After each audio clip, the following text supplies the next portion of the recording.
All right. They say we're good. We'll see. Okay. Good morning. How's everybody? Good deal. Do what? She's peachy. All right. I like it. I like it. So we jumped into this last week. If you were here, if not, just kind of really quickly to catch up. After we made our way through Leviticus and the call to be different people, it seemed like a good spot to insert this. This is, so if I start, I always hate this. I hate to apologize up front, but it seems like it saves a lot of trouble later. So let's try it.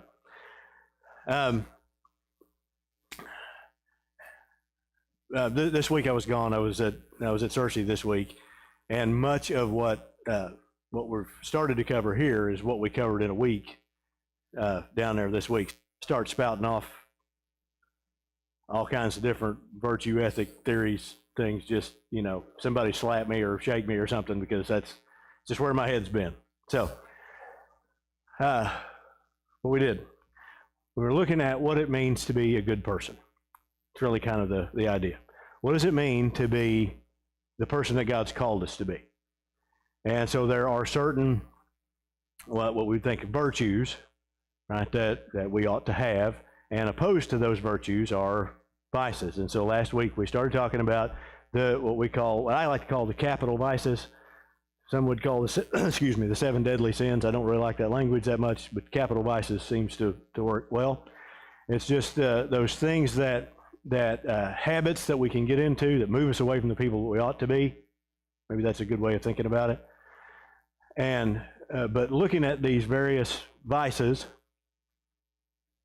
looking at the virtue that we ought to move toward to get away from them, and some things to do. Okay, if we happen to be caught in this particular vice. Last week's vice was, anybody? Vainglory. Very good. Very good. There was one. All right. Vainglory. It's not a word we use much. It's not a word we think about much unless you're reading the old King James. You'll run into it. The language itself, it just deals with a disordered desire for the approval of others. That's kind of the definition. As I was kind of thinking back through last week's lesson, one of the things that I regret that I didn't do was that of looking for places where we find this show up in Scripture, right? And there's some places where vainglory shows up. And my mind went directly to it's Acts chapter 5, right? Ananias and Sapphira. Remember the story of Ananias and Sapphira? That all the folks are a lot of the people are selling their possessions. They're bringing the things. They're bringing the money to the apostles and having them distribute out as people have need. Ananias and Sapphira sell a certain piece of land for a certain amount of money, yet they tell the apostles that they're giving all of it when they're not. Right? Seems to be the problem. The problem, at least in my mind, seems to be that they are wanting the other people around there, and probably the apostles in particular, to think that they're better people than they actually are. Right? It doesn't work out well for them, by the way, if you read the end of the story. And I think if we think through this, vainglory is one of those places that's not going to work out well for us. And so we talked about, a couple of different things to do if we see this, we recognize this in ourselves, or maybe even just to keep us from leaning toward that particular vice. Silence and solitude was one of them. And the reason behind that, of course, is that with our words, like what I'm doing right now, is that I am communicating about who I am to you. Now, I'm not going to tell you everything I know, right? Because a lot of it's on me and I'm not telling, right? Because I don't want you to know it. But it's just so that we look better in other people's eyes. Solitude's another one. If you're worried about pleasing the crowd, if you remove the crowd, that helps. That make sense? Did anybody, by the way, try that this week? I'm going to put you on the spot. I'm not, right? Everybody's, well, how'd it go? I said I wasn't going to put her on the spot, and I did. Okay. Okay. Yes. Okay. Did you find it difficult? Okay. Right. So it's been several years back. I don't remember how long ago when we went to the youth ministry conference in Daytona. That didn't help either because we were right on the water. That didn't help. But the guy who led our session said, "I want us to do this, and what I want you to do is," and he gave us the instructions of this idea of silence and solitude. You kind of sit by yourself in this room, and we're going to do this for, I think, was it 15 minutes? Yeah, 15 minutes. And I was amazed at how long 15 minutes really is, because it didn't take long before I was going, okay, I'm done, right? Can we start doing something else now? Because it's more difficult. Go, Linda.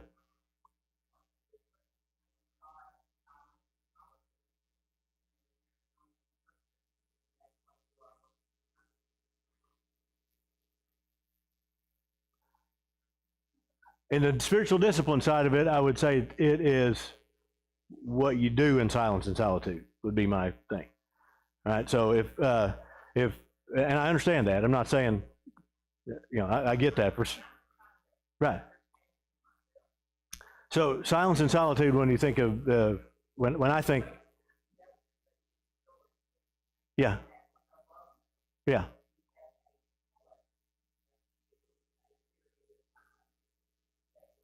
Right. Where you sit, I'm trying to remember how this was worded. I think I would remember it because I thought it was really good. Where you sit in silence, conscious of the fact that you are sitting in silence, defenseless before God.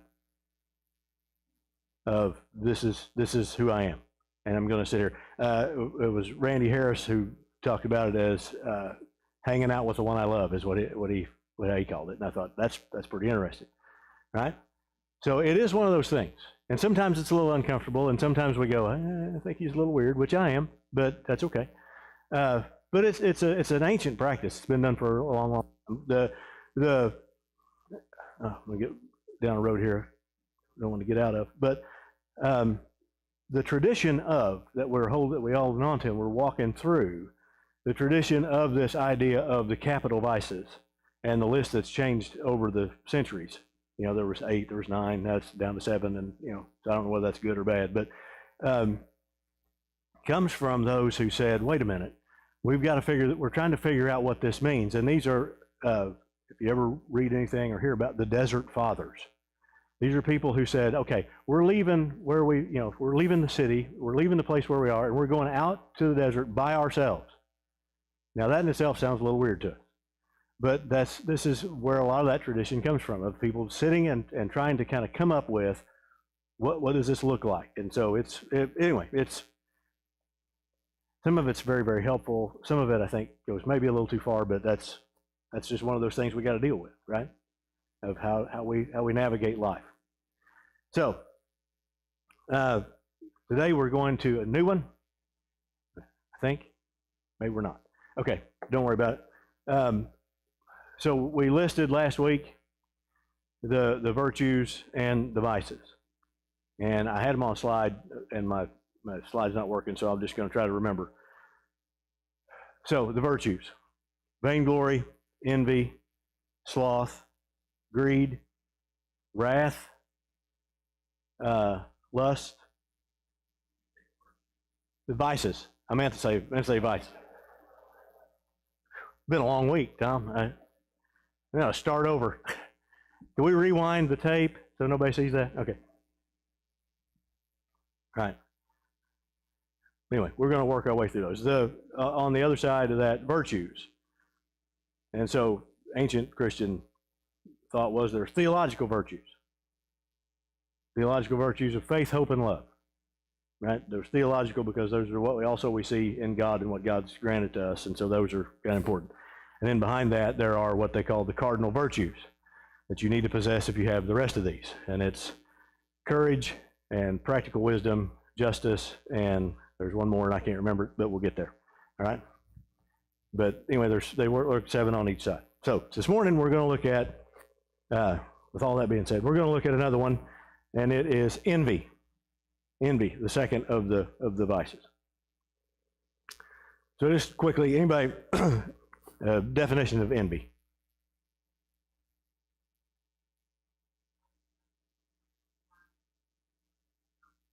Very good. Very good.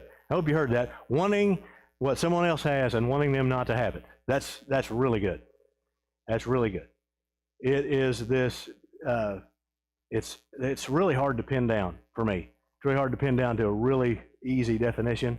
You know, vainglory is fairly easy, and we'll get to others that are more easy. But this one, it's hard to pin down because sometimes it gets wrapped up with some other vices that aren't necessarily what we would call capital vices. So we think of, sometimes we can think of envy and covetousness being alike. But they're not. Okay? Envy and covetousness, it is both wanting something that someone else has, right? Covetousness is part of that is taking what it is that's theirs, but envy goes a little bit deeper, and I think that's maybe why it's considered a capital vice. We think sometimes of envy and jealousy. Those two are not the same, by the way. Jealousy has to do with something that there is a love for. And it's been a couple of weeks back, we talked about Cain and Abel, because it's a great spot to look at envy. God describes himself as jealous. So I wouldn't want to think that jealousy is necessarily a vice, because God's not vicious. Right? God is jealous over Israel because of the love that he has for Israel, and he wants that love returned. Right? And so envy is not really that. Envy, however, I really wish I had this up there because I think it's actually in the very first part of this book on envy. She always has a little quote from somebody. And this comes from a guy by the name of Joseph Epstein. I don't know anything about Joseph Epstein, but I do love the quote. Of all of the deadly sins, only envy is no fun at all, is what he said. And you go, okay, that's something to think about. It's no fun at all. Envy deals with our perceived worth. It's an old movie. I don't remember ever seeing this movie. I've only seen bits and pieces of it. But has anybody ever seen the movie Amadeus? Okay, right? Amadeus. A great picture of envy. Right? It's Antonio Salieri. I know nothing about classical music in Vienna at that time. I'm just spouting off names because I remember. Okay, but apparently Salieri is a very, very talented composer, and at some point in his life, he has asked God for the gift of being able to compose music, for the gift of music. And he has done several things, right? And he's done some things very well. And on the scene comes this guy who he sees as just a buffoon. And that's Mozart. He's young, but he has this gift just like he just has it. And he eclipses everything that Salieri's ever done. And I don't know how all this works, so don't try to pin me down on this, but then somehow or another Salieri contributes to the death of Mozart. Okay, and he's feeling really guilty about this at the end of his life. And a priest comes, and he's going to confess to the priest. This young priest comes in, and Salieri kind of asks him, well, do you know who I am? And he's like, no, not really. And so he said, oh, I'm a composer, and I composed this. And he began to play something. And he goes, have you ever heard it? And the guy goes, no, never heard it. I haven't, sorry. And he goes, what about this one? And he plays it. He goes, all the people in Vienna, all the high-class people in Vienna danced to this. It was wonderful. It was always played. It was so famous. And he goes, no, I'm sorry. I've not heard that one. And so Salieri plays another tune. And the guy goes, hey, I know that. I know that one. I've heard this one. And he goes, did you write that? He goes, no, that was Mozart. This is Salieri. This is envy. It becomes not just the fact that someone else has something that we want. It moves into some really ugly places. It moves into hatred of the person for having it, is one. And then it moves even deeper. It moves into, hatred's probably too strong a word. but somewhere in that neighborhood of God for not giving me what I think I should have. Okay? Now you can see, I think, how ugly this gets, and maybe why it is one of the capital ones. Because it really gets dangerous. Right? Okay. So just flip over there. Genesis 4. It's a great spot. We've looked at this just a couple weeks back, but we're going to look at it again.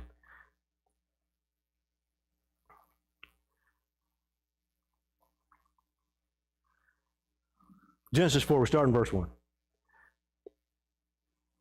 Adam knew Eve, his wife. She conceived and bore Cain, saying, I have gotten a man with the help of the Lord. And again, she bore his brother Abel. Abel was a keeper of sheep, and Cain a worker of the ground. In the course of time, Cain brought to the Lord an offering from the fruit of the ground, and Abel also brought from the firstborn of his flock and of their fat portions. The Lord had regard for Abel and his offering, but for Cain and his offering he had no regard. Cain was very angry, and his face fell. The Lord said to Cain, Why are you angry? Why is your face fallen? If you do well, will you not be accepted? And if you do not do well, sin is crouching at the door. Its desires for you, but you must rule over it. Cain spoke to Abel, his brother, and when they were in the field, Cain rose up against his brother Abel and killed him. And the Lord said to Cain, Where's Abel, your brother? He said, I do not know. Am I my brother's keeper? And the Lord said, What have you done? The voice of your brother's blood is crying to me from the ground, and now you are cursed from the ground, which has opened its mouth to receive your brother's blood from your hand. When you work the ground, it shall no longer yield to you its strength. You shall be a fugitive and a wanderer on the earth. We'll just stop there for now. It's really easy to see, isn't it? I know, I do remember we talked about this, again, 4 weeks back, 3 weeks back, something like that. To go, okay, why is it that Cain's sacrifice is rejected, Abel's is accepted, and there is some that will say, well, Abel offers something better than Cain does, and I think maybe there's something to that. Although that's not really what the text has to say. It just says, hey, this is what they did. But one's accepted and the other one's not. And I think what you see in Cain is this idea of going, Abel is accepted and I'm not. And so it's your fault, God. It's your fault. Now, right? There's just so many things here, the apple didn't fall far from the tree, if you go all the way back to Genesis 3. Of what have you done? She did it, right? But the serpent told me, and I ate it. And then he looks at Adam and goes, well, she did it. And that's why I ate it. But really, God, if it hadn't been for you, I wouldn't have done it at all, because you made her. Huh? We're just trying to shift this. And so it's Abel is going, or Cain is going, I've done everything right,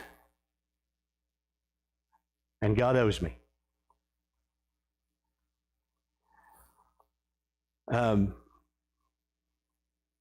And so it's an anger. It is an anger with God, but its immediate target is whoever looks like they're being accepted. Right? And so,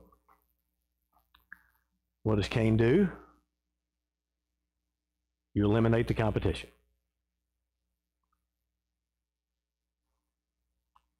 You get rid of the one who has what you think you ought to have. I'd like to find this earlier. I thought I had this marked better. I apologize. It's a joke, an old joke that, yeah, here it is. The characters are an English woman, a Frenchman, and a Russian. I don't know that that's important. I just know that's who the characters are. Each was given a single wish by one of those genies who almost relentless habit is to pop out of bottles. The English woman says that a friend of hers has a cottage and that she would like a similar cottage, with the addition of 2 extra bedrooms, a second bath, and a brook running in front of it. The Frenchman says that his best friend has a beautiful blonde mistress. I should have looked at this before I started reading it. Anyway, And he would like such a mistress himself, but a redhead instead of a blonde. A bit more in the way of culture and chic. The Russian, when asked what he would like, tells of a neighbor who has a cow that gives vast quantity of the richest milk, which yields the heaviest cream and the purest butter. The Russian says, I want that cow dead. Right? This is kind of the progression of envy. It's not necessarily that I want it. I do not want them to have it because I'm more worthy than they are. And if the place was just, then I would have what it is I'm supposed to have. It doesn't take much. I mean, Cain and Abel is a really good one, but there's other spots, right? There's other places in Scripture to see this kind of thing play out. Some really in your face, like Cain and Abel. Some a little more subtle. Think of Joseph and his brothers. It's not that Joseph's brothers, I don't think, I mean, just as you read through the narrative, I don't think that it's Joseph's brothers want to be honored in the same way that Joseph is. They want him gone. And yeah, you see how ugly this gets? I don't know this for sure, but think through this with me. And see if this makes sense. Maybe it's not full-blown envy in this case, but I think there's something to it. Paul writes a couple of letters to the church in Corinth. And 1 Corinthians especially, as you read through it, there's just a truckload of trouble. Right? I mean, there's something going wrong in almost everything. I mean, I'm just trying to think through back in my memory. There's not a lot that Paul goes, hey, you're doing good here, right? Most of it is not.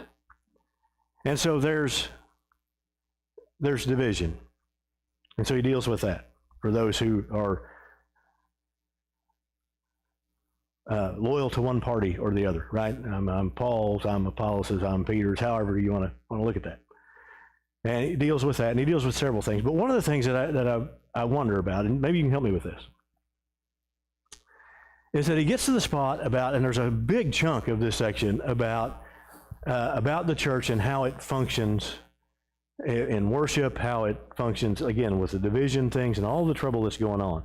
And I wonder, I don't know that it's spelled out in there.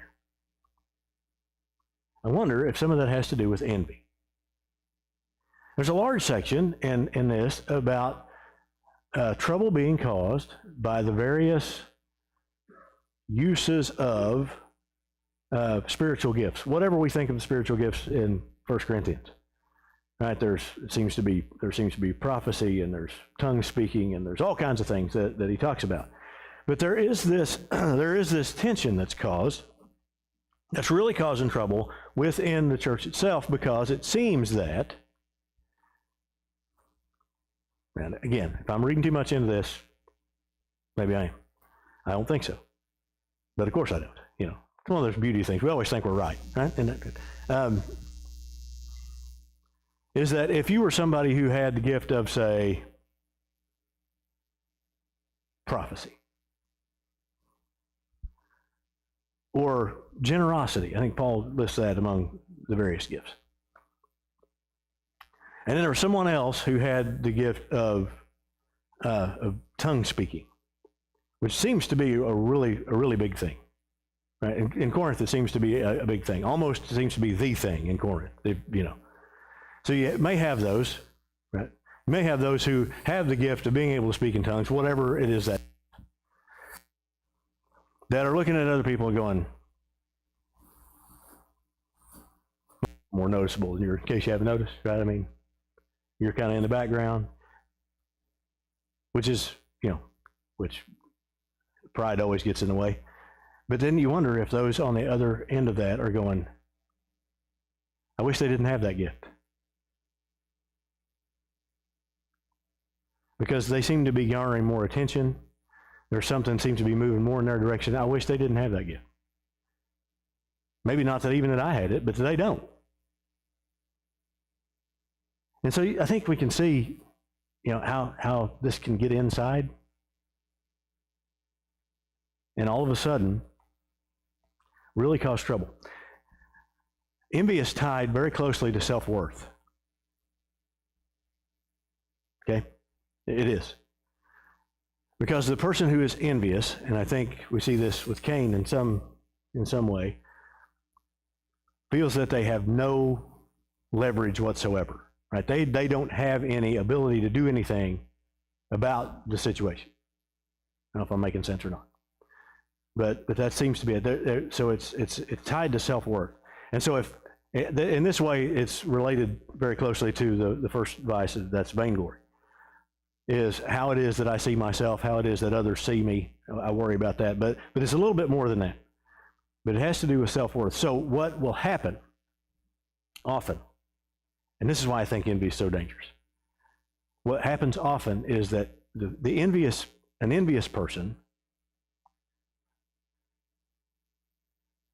doesn't usually engage in, I think the Young calls this open warfare. Instead, they look for others to cause trouble, other ways to cause trouble. Right? Because they don't feel like they actually have the worth or the ability or the authority that the person that they're envious of has. They look for other ways in which to tear them down. Am I making any kind of sense at all? And I don't think it takes a rocket scientist to figure out how dangerous this is. I look at this narrative of Cain and Abel. And the thing that keeps coming to mind is that what envy does is always seeks to kill the good. Right? And God seems to make it plain to Cain. The opportunity is here for you. Right? If you do well, will you not be accepted? But instead of going and leaning in that direction towards doing well, I can just kill the good.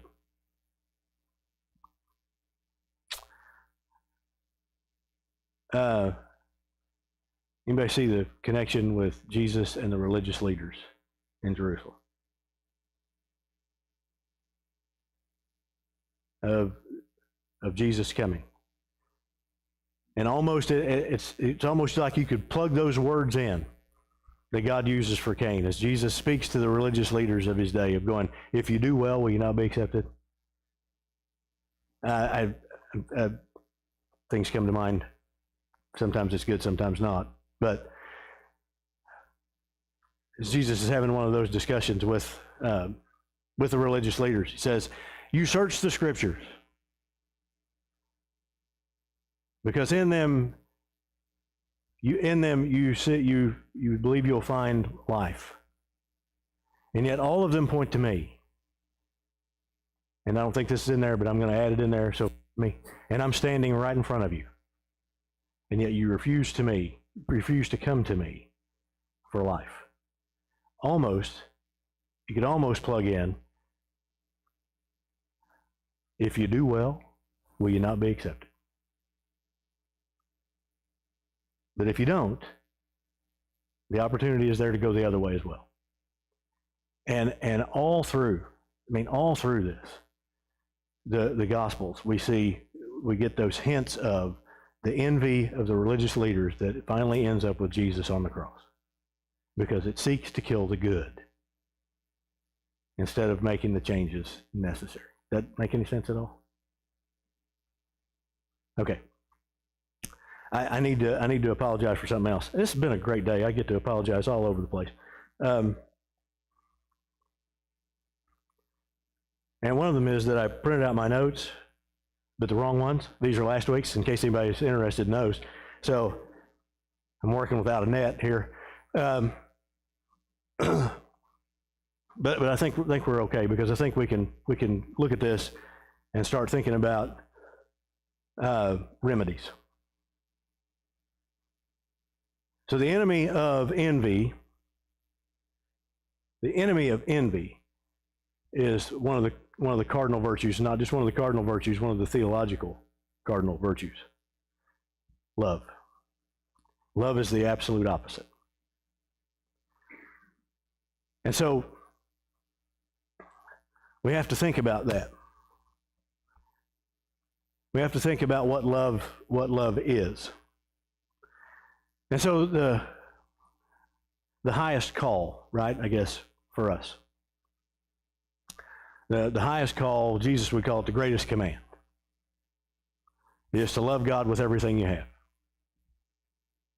Right? Comes right out of Deuteronomy 6 and the Shema. And the other one that you can't separate from it is, and you love your neighbor as yourself. Right? Love is it. Love is the thing that we're looking for, or we're looking to do. And so sometimes that gets complicated because sometimes we have in our own culture and in our own minds have confused what love really is. That's a whole other 45 minutes that we're not going into this morning. But love is at its most fundamental is seeking the good for the other, the ultimate good for the other. Right? And so love is what draws us to Jesus, is who seeks our good instead of his own. And in that same call, we're called to emulate that love to others. So I thought of this, and looking at ways in which we can think about this, combat it if we see it rearing its head in our own lives. Go with me to Romans chapter 12.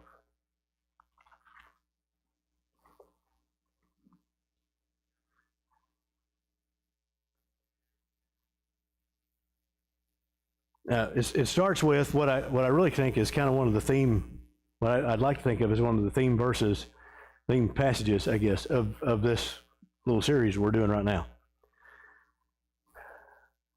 I appeal to you, therefore, brothers, by the mercies of God, to present your bodies as a living sacrifice, holy and acceptable to God, which is your spiritual worship. That's the ESV's translation. Do not be conformed to this world, but be transformed by the renewal of your mind, by testing that you may discern what is the will of God, what is good, acceptable, and perfect. So I think that kind of seems to fit with what we're thinking about here. Paul goes into this whole idea about the various gifts, not to think of yourself more highly than you ought to. I want you to skip down with me to verse 9. Let love be genuine. Abhor what is evil. Hold fast to what is good. Love one another with brotherly affection. Outdo one another in showing honor. Do not be slothful in zeal. Be fervent in spirit. Serve the Lord. Rejoice in hope. Be patient in tribulation. Be constant in prayer. Contribute to the needs of the saints and seek to show hospitality. Bless those who persecute you. Bless and do not curse them. Rejoice with those who rejoice. Weep with those who weep. Live in harmony with one another. Do not be haughty, but associate with the lowly. Never be wise in your own sight. Repay no one evil for evil, but give thought to do what is honorable in sight of all. If possible, so far as it depends on you, live peaceably with all. Never avenge yourselves, but leave it to the wrath of God, for it is written, vengeance is mine, I will repay, says the Lord. Now, this particular section right here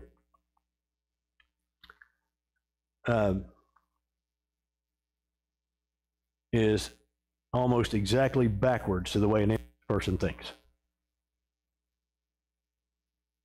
Right? Just as we read through it. Let love be genuine. Envy and its very close cousin, vainglory, all come from the root of pride, would say, let love be what is to my advantage. Right? Instead of let love be genuine. Let love be an act that I put on to get what it is that I need. How's that? And we're going to see that a lot throughout these vices. Abhor what is evil, hold fast to what's good. But then there's the definition of good when it comes to the person of envy. It's good of what I have and of my particular status. Outdo one another in showing honor. An envious person would just use the first three words, outdo one another. Period. Right? But that's not it. Outdo one another in something, in showing honor. Be fervent in spirit, serve the Lord, rejoice in hope, be patient in tribulation. Right, there you go. Rejoice with those who rejoice, weep with those who weep. That is antithetical to someone who is envious. You rejoice over the ones who weep if you're envious. Right? So, a couple of things. The first one is love. It is love. And Paul mentions this in here to talk about be constant in prayer. I think part of that is maybe in our time of silence and solitude, if we keep that on, we that's something to kind of meditate on, to show me how to love like you do. That kind of thing. But he says, be fervent in spirit, serve the Lord. And, right, we understand as people who follow Jesus, we can't separate serving the Lord and serving others. That can't be done. Be easier if it was. I mean, right? Then we could just go, well, no, I'm serving the Lord, so you're on your own, right? But it's you can't do one without the other. And so something that we mentioned, I know that we mentioned this last week as another one of the possible practices to help combat this vice. And that is serving someone. But do the best we can to serve without anybody else knowing it. To serve in secret, maybe.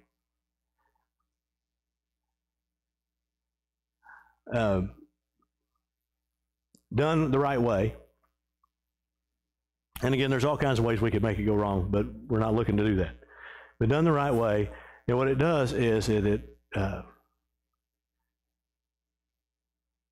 understands the value of one another, right? Or it exhibits the value of one another.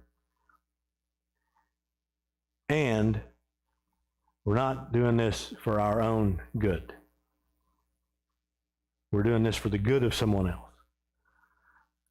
It's the opposite of what an envious person would normally do, down that vicious path of, I'm going to do something that they don't know about, but it's really not for their good. Right? But we're going to flip that. And we're going to do something, but it's going to be for their good, and they're not going to know it. Okay? Really quickly, we got just a few minutes. Anything else? Anything else you can think of that would go, this would be a remedy to envy?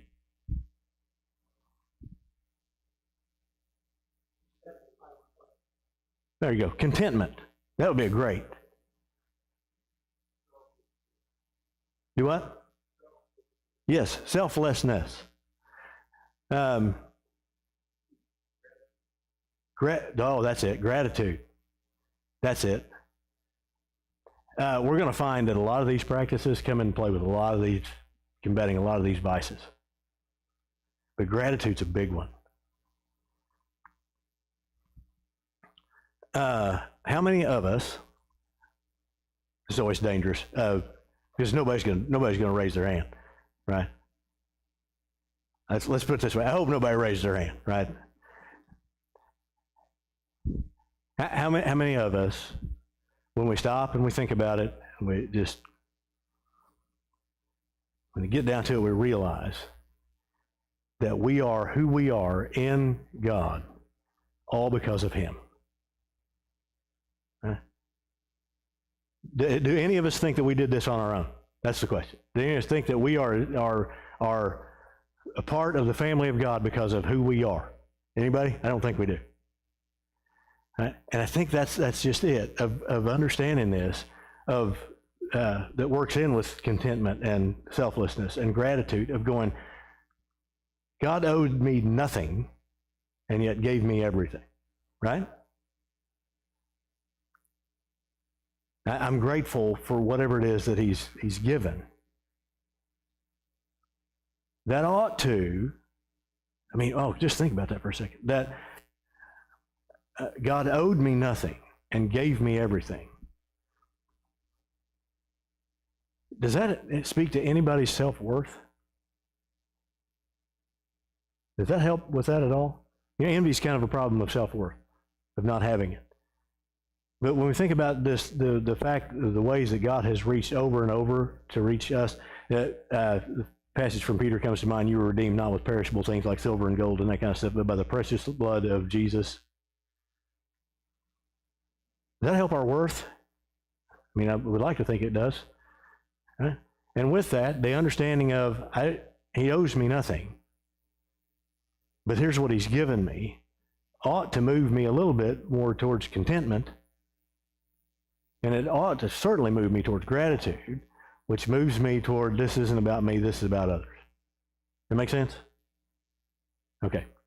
I do, go ahead. Paul said, through him, from him, and to him are all things. Right. Say that again. Through him, from him, and to him are all things. Right. Right. Again, we pictured this, and this is the only one I've got up here. We pictured this as this idea of a flourishing life as a tree, and then we also pictured last week just a vicious life the same way. Right, as if you look at the leaves out there, all the various sins that hang off those leaves, and then we think of the capital vices maybe as the branches that all these sins hang from. And at the root of all of those comes this idea of pride. That's why pride's not listed separately, because it's involved in every single one of them. It's got, all of these have their root in it. And so you go, through him, from him, and to him belong all things. That's a pretty good antidote for pride too. Because notice what we'd like for it to say, right? Through me, from me, and to me are all things, right? But we have to flip that around. And so that moves us more towards this. So just really quickly, again, not trying to bore you to death with this, but a little of a theory behind this. This is old. This is an old theory. Is that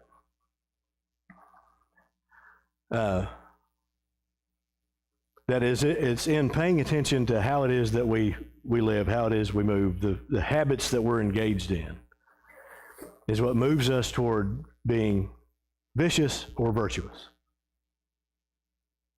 Right? I love I'm sorry, we're running a little bit long, sorry. That was a passage of the Sermon on the Mount, which I love the whole Sermon on the Mount, but where Jesus says, the wide gate and broad the way is the way that leads to destruction, which seems to indicate to me that it doesn't take any effort to go there.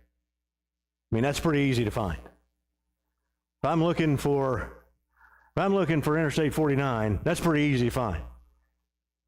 If I'm looking for some obscure circle drive in Bella Vista, it's going to be a little harder, right? So the narrow gate means it's intentional.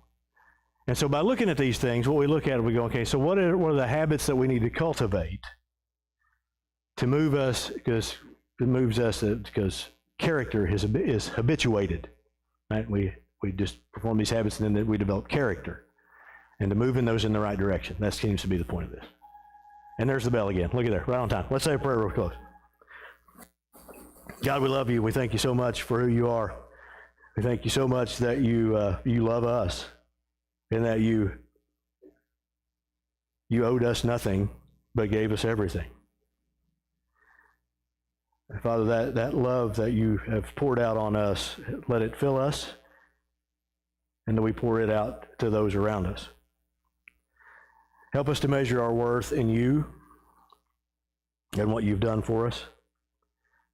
Help us to be people who are truly family, truly loving, serving one another, and making our way home together. Thank you, Father, so much for our time this morning. We love you so much. In Jesus' name, amen.